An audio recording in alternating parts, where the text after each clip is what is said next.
What an offload. How about that? Oh, I could just sit here and watch that time and time again.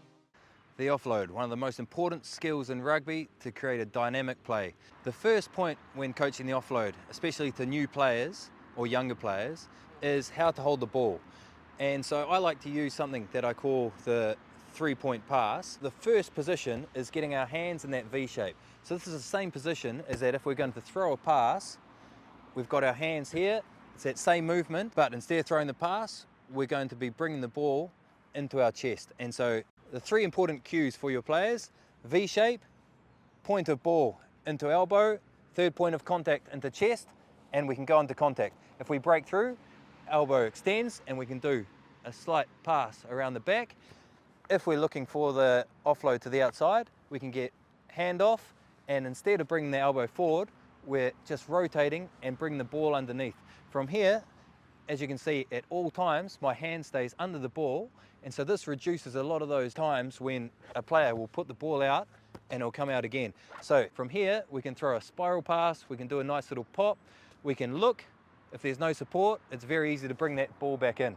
There's no real correct way to teach this. I just like teaching this because it's a very simple way players can understand how to hold the ball, and it just gives them a good starting point. So when teaching the V position, we want to make sure our thumb is on one side, our fingers are spread and have a good grip. We're not actually gripping the ball with our palm, we're gripping it with our tips of our fingers. And so depending on the size of a player's hands, they might have their hands slightly further up, or if you've got some big mitts, you can have the ball further down. And obviously some of the pro players we see throwing the ball around, they have some big mitts, and it looks like they're doing this, but in theory they've got that good spread and they can get some great control of that ball. A very basic drill we can start off with is getting our players in our 3-point position.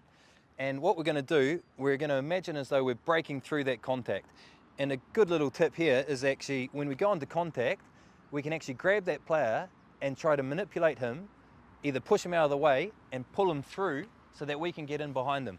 And so if Patrick just comes behind me here, when we're doing this, we can just come in, get the player used to getting that ball out there, pulling him through, stepping through, dropping that elbow and passing to the outside. But if he's coming around this way, then we're going to be putting that elbow out, dropping down and doing a little pop pass. But if we try that at a little bit of speed, always ball in 2 hands, we're coming through, we're doing some footwork, hand out, dropping down, dropping that ball out, hand underneath ball, and can just do a nice little pop to the outside. We can do this same in the other direction. So same thing, ball in 2 hands, footwork, get that ball out, fend, we're coming over, elbow out, dropping that ball down, hand underneath, and just doing a nice little pop, or you can practice a bit further. So when you're coaching this, you can add a bit more intensity, you can put some decision making into it. A really good thing is getting the communication, so a player is saying whether he's left or right, flat, and get them just passing that ball. A really important skill of the offload is actually being able to bring that ball back in. And that's why I really like this way of coaching it, is that it just gives that ability to always bring that ball back in, go to ground, and start again.